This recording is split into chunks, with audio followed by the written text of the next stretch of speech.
Moi, je suis l'artiste. Je vous mets à chaque fois le petit. Et donc, finalement, c'est important. Alors, bien sûr, c'est Eric Berne qui a fondé l'analyse transactionnelle, qui était psychanalyste et qui voulait se faire accepter dans le monde de la psychanalyse aux États-Unis, et finalement il était refusé. Et du coup, un peu de colère, il a créé des outils, et c'est lui qui a dit finalement, partons du principe que l'être humain à la naissance est positif, et qu'après ça, il y a des mésaventures, des difficultés dans l'éducation, etc. Mais, là je vais rappeler aussi ce qu'avait dit Jean-Paul Sartre dans l'existentialisme. Il a dit finalement, l'important c'est pas ce qu'on nous a fait, c'est ce qu'on a fait de ce qu'on nous a fait. Et c'est ça qu'on peut changer. Tu peux le faire plus lentement s'il te plaît. L'important c'est pas ce qu'on a fait. Attendez, plus lentement, pas l'important, ce qu'a dit Jean-Paul Sartre, l'important c'est pas ce qu'on nous a fait, parce que ça on ne peut pas le changer. Voilà, on ne peut pas le changer. Mais par contre, c'est ce qu'on a fait de ce qu'on nous a fait. Et partons du principe qu'à la base, l'être humain est positif. Si c'est perdu en route, ou s'il y a de la violence dans son éducation, des difficultés, il n'a pas été entendu, etc., il peut avoir des réactions, toutes sortes de réactions. Parfois d'inhibition, d'angoisse, etc. Il se ferme. Et finalement, l'idée, c'est que si on a ça en tête, cette idée positive de l'humain, alors on peut le transmettre. Et puis on peut aussi réfléchir comment on peut faire pour justement aider les personnes à faire autrement. Puisque c'est eux qui ont décidé, finalement, à partir de ce qu'ils ont vécu, ils ont fait des choses de ce qu'on leur a fait, ils peuvent le changer. Voilà. Et finalement, alors, pour décoder, ça fait premier, deuxième principe. Premier principe, donc on arrive, on est né positif. Donc quand vous arrivez en champ, vous arrivez comme un bébé tout neuf. Vous ne savez pas, vous êtes perdu. Et vous ne savez pas quoi faire de votre corps. Alors évidemment, vous arrivez avec vos histoires du deuxième, qui est « qu'est-ce qu'on vous a fait ?» Et alors, là, il y a toutes les blessures inconscientes, imprimées, et le chant, eh ben, il arrive petit à petit à faire changer. Mais c'est vous qui le décidez. Ça veut dire qu'à ce moment-là, ou vous décidez de rester avec ce qu'on vous a fait, et vous restez... ce qu'ils ont fait, ce qu'on leur a fait. Voilà, ils restent avec ce qu'on leur a fait, et alors... Et ça, ils peuvent le changer. Et ça, ils peuvent... Mais ils restent avec, mais des fois, ils vont se venger sur l'autre, ils vont être en colère. Par exemple, si on regarde dans les cours, quand je vous demande ouvrez bien la mâchoire, vous me faites non, parce que vous avez une résistance inconsciente. Ce que vous ne savez pas, c'est que quand la résistance, elle est là, et ça va jusqu'au périnée, vous êtes dans l'accueil.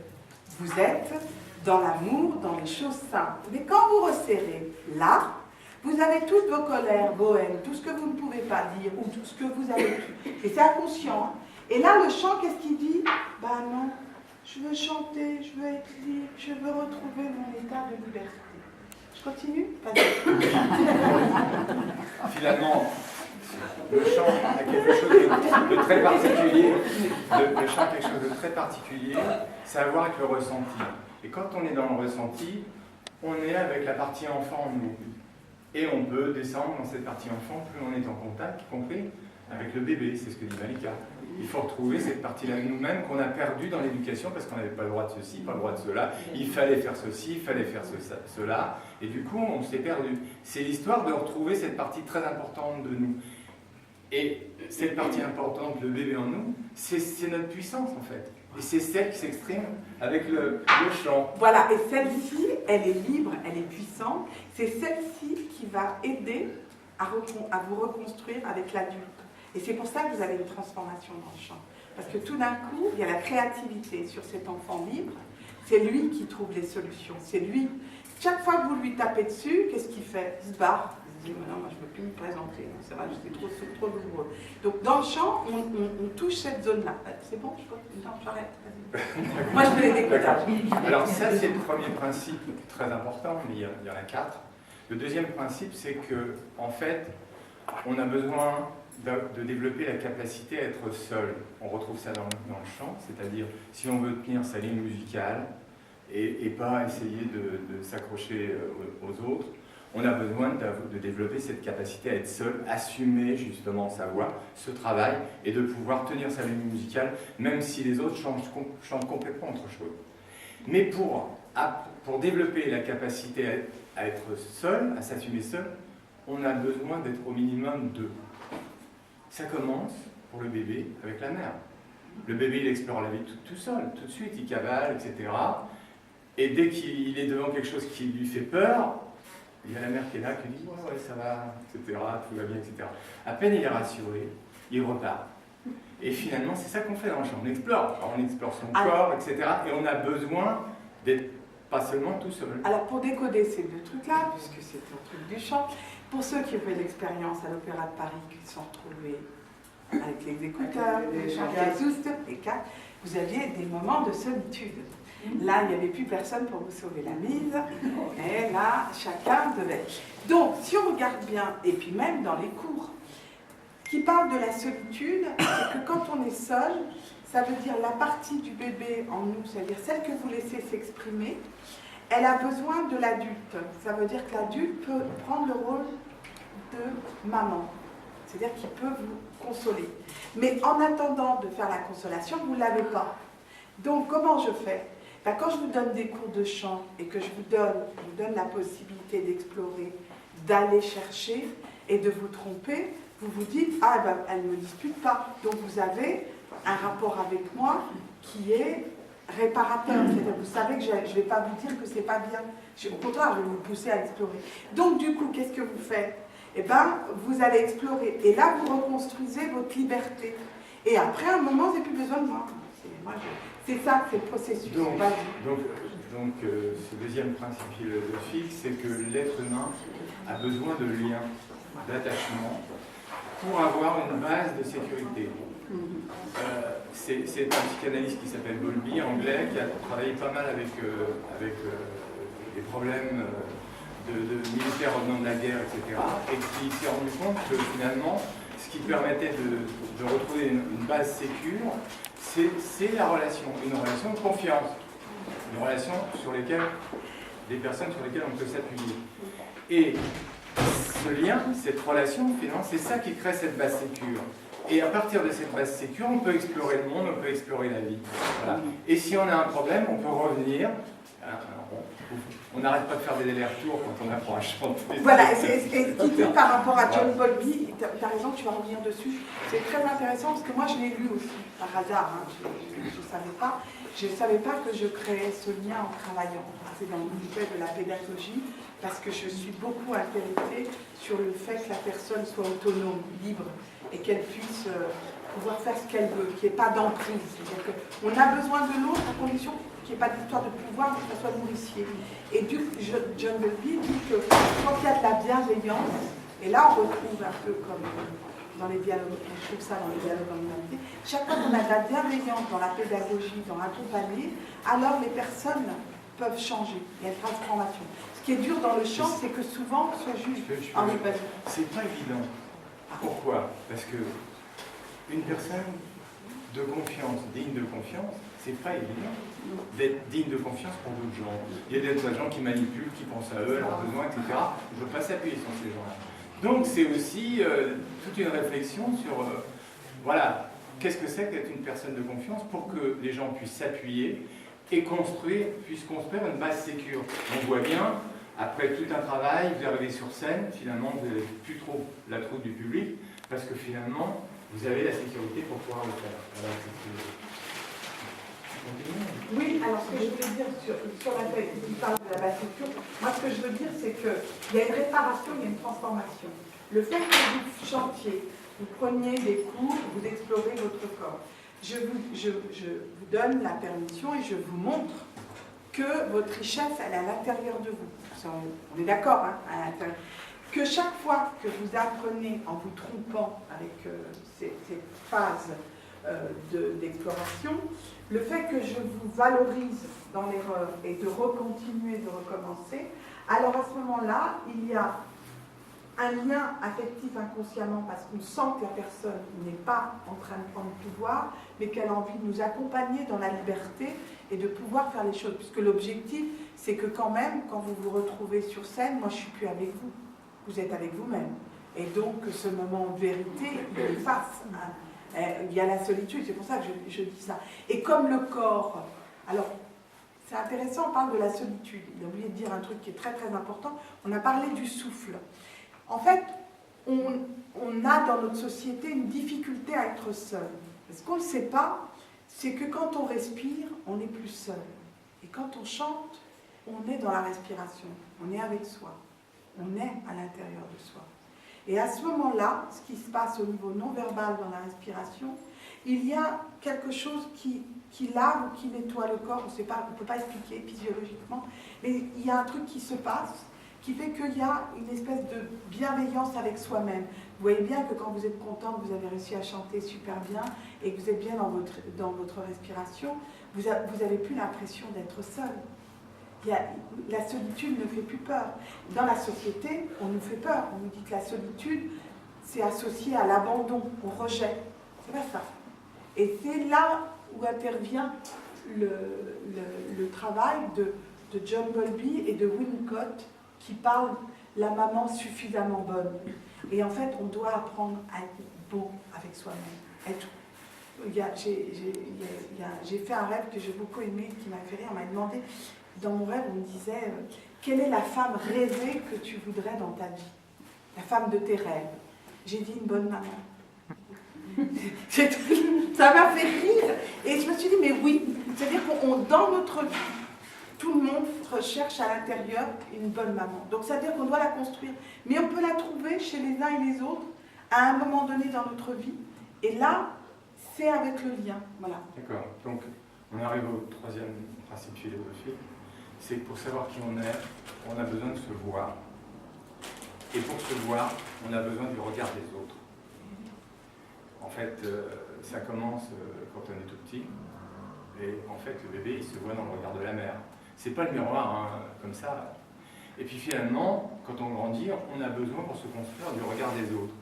Et je pense que le dialogue, justement, qu'on puisse dialoguer, finalement, il y a quelqu'un qui nous voit et on se voit finalement dans le regard des autres. Et je pense que ça, c'est très important parce que petit à petit, finalement, en faisant des exercices, en essayant des choses, et puis les autres sont là, nous écoutent, nous regardent et nous renvoient des choses.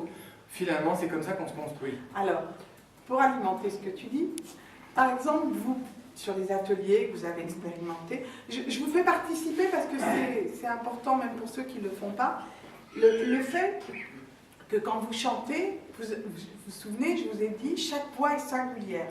C'est-à-dire personne ne se ressemble. Hein, et qu'est-ce qui se passe souvent quand on découvre sa voix et qu'on ne l'écoute pas? On se dit, c'est pas ma voix. Elle n'est pas jolie. Il y avait toi tout à l'heure, quand on a demandé à Mireille qui avait la mâchoire qui se coinçait, tu as applaudi parce sa voix s'est libérée. À ce moment-là, elle a pu se voir à travers toi. Et tout le monde l'a vu. Et à ce moment-là, inconsciemment, le fait de pouvoir applaudir l'autre parce qu'il est avec soi et que sa voix se libère, ça fait une réparation.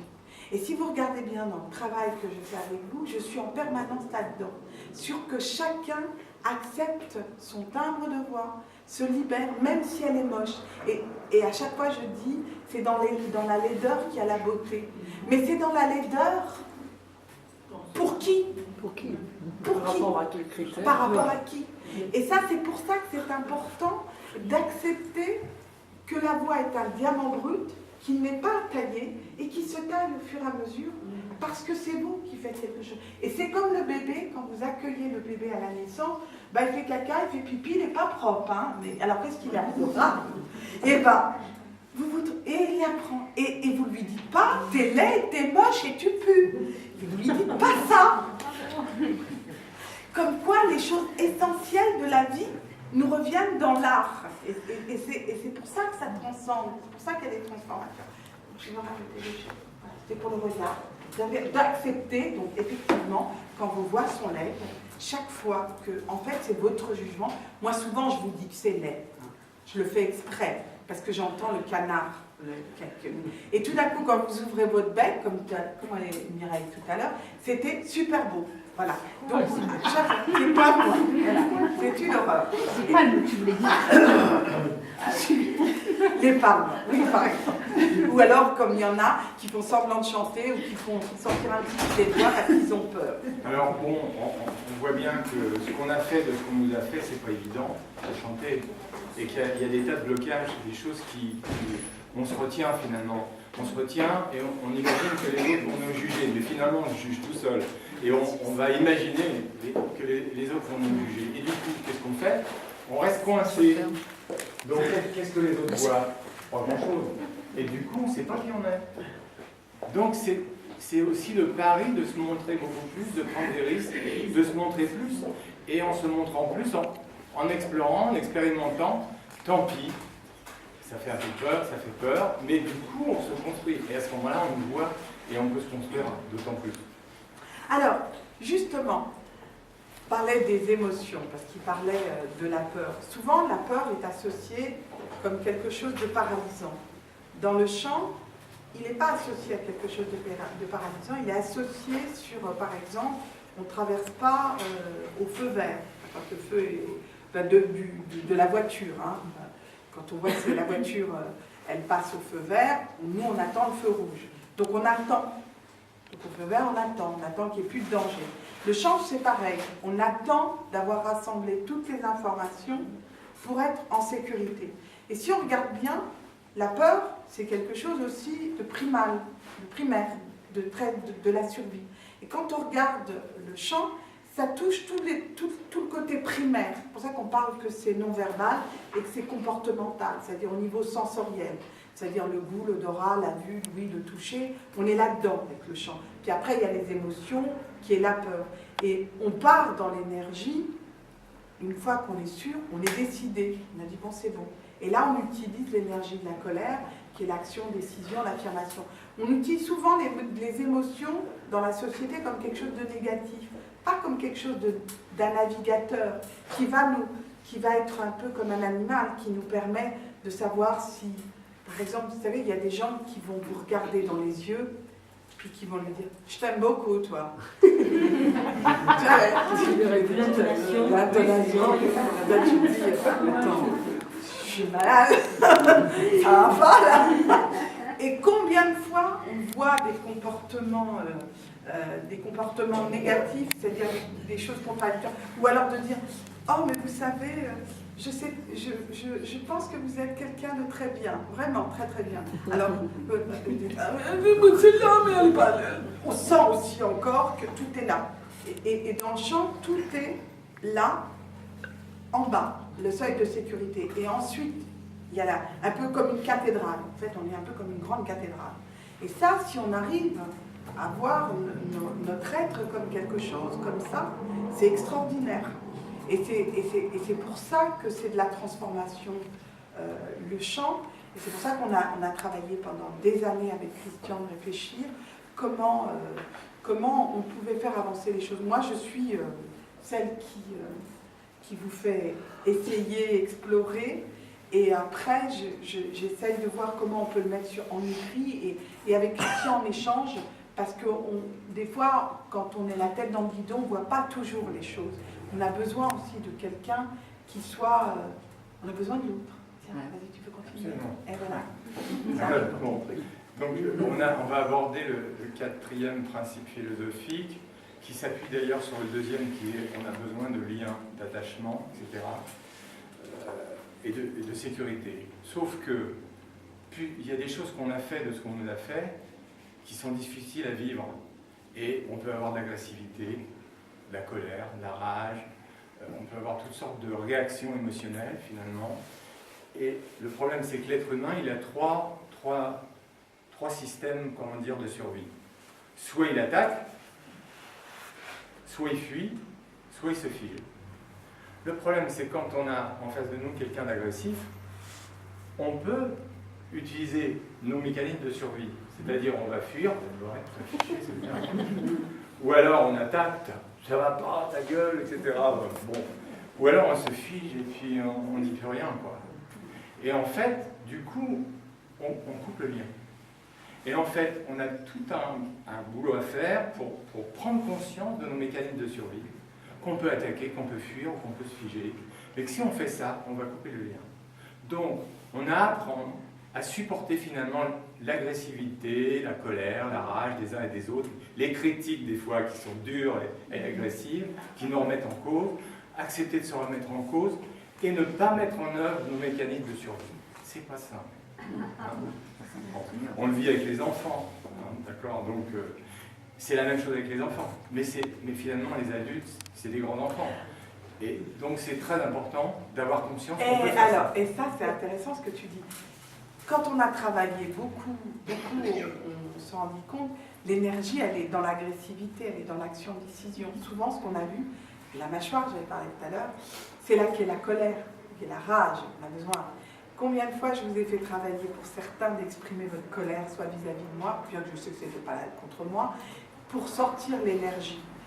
Parce que effectivement, quand on accepte sa propre colère et qu'on la supporte, parce qu'il y a d'abord le processus d'accepter qu'on est soi-même agressif et on a peur de notre propre agressivité.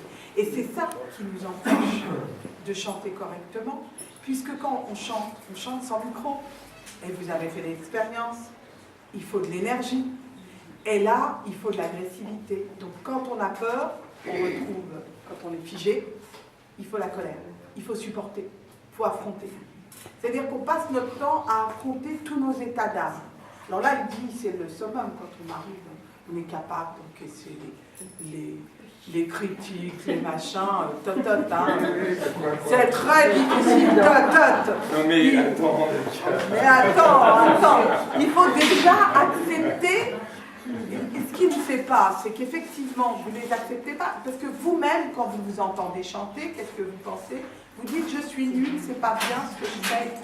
Vous-même, vous vous critiquez. Alors quand vous vous critiquez, et que vous avez un parent jugeant, c'est-à-dire à l'intérieur de vous-même, vous pensez bien que quand l'autre vient vous critiquer, voilà, c'est la fin de l'haricot. C'est difficile là, pour reconnaître, Christian. Non mais j'ai dit que c'est difficile. D'accord. Mais c'est important si on veut maintenir le lien. Et alors garder la sécurité, et ne pas partir dans les mécanismes de survie. Non, et alors là, il faut explorer les émotions pour y aller. Absolument. Donc, vas-y. De l'éducation qu'on a reçue, on a pu en faire un refus de la colère, par exemple. Et du coup, on a du mal à mobiliser l'agressivité pour chanter, parce que chanter de l'opéra, il faut de l'énergie. Et l'agressivité, ça nous sert énormément. Ça nous sert aussi à prendre de la distance. Donc, voilà. Donc, Monica vous pousse un peu pour déclencher ça, pour que ça sorte, etc.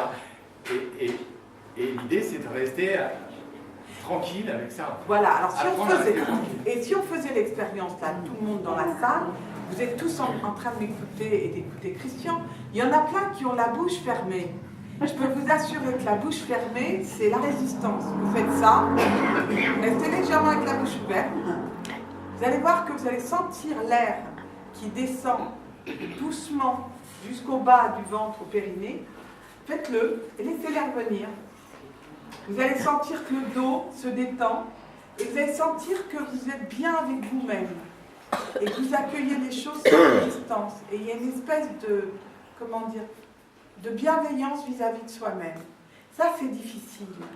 C'est très difficile à développer parce qu'on nous a tellement appris dans la société, souvent avec des codes, soit de se retenir, ferme ta bouche, c'est pas très joli, ferme-la, on ne peut pas voir tes dents, soit parce que c'est trop sensuel, trop sexuel, n'en parlons pas. Et tous les tabous, tous les interdits, les attention. Donc c'est compliqué. Comment on peut rester avec une bouche tranquille sans penser à être Marilyn Monroe? Ça fait du bien quand même.